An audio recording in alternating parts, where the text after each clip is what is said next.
Hello everyone, welcome to Dental Mate. Today in this video we'll be talking about Horner syndrome. We have already seen that it is an applied anatomy of the brachial plexus, which means that due to some or the other injury to any of the few nerve of the brachial plexus, Horner syndrome could occur. Let's see how. Let's get started.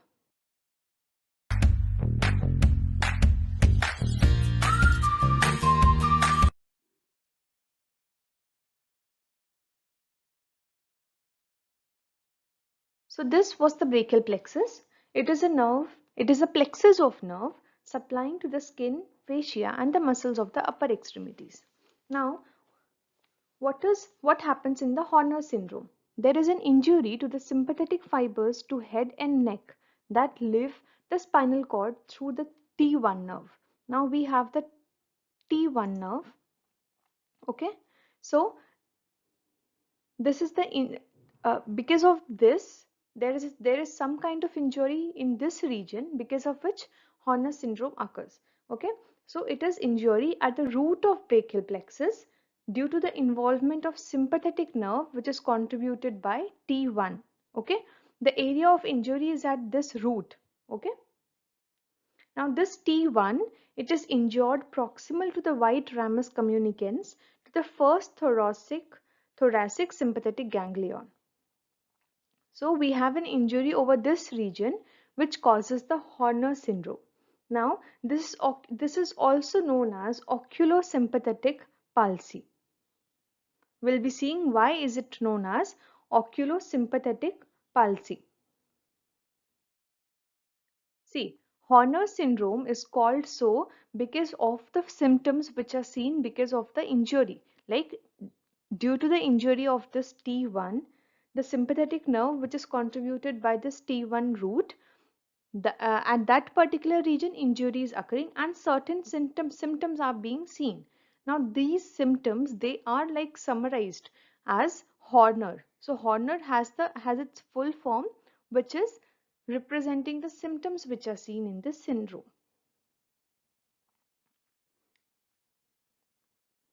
So what happens here is there occurs hypohidrosis. That is, hypo means less, hidrosis is sweating. So less sweating is seen. After that, O stands for loss opening of the eye. So the opening of the eye is lost in this because of the injury to the T1 root. After that, there is Robertson pupil. So Robertson pupil is what? Constricted pupil is present. Okay, this is basically Ergil Robertson pupil because of the scientist who first demonstrated or who first found out this. So Robertson pupil is seen here, and this is what basically the constricted pupil which is present. After that, there is narrowing of the palpebral fissure.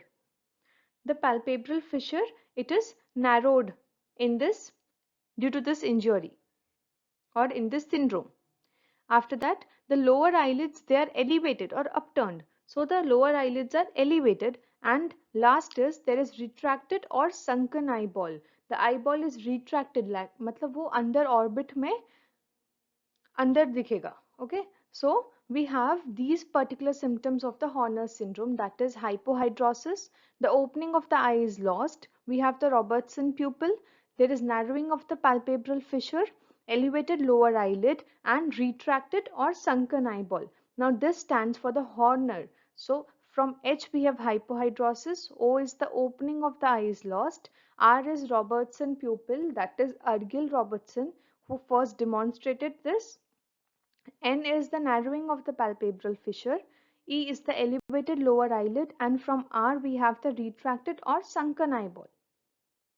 This is it about the Horner syndrome.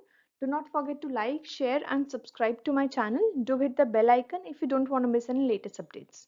Also, do let me know in the comment section below if this video has helped you in any ways, as this would boost me to make videos of even better versions for you all. Stay tuned, keep visiting. Thank you.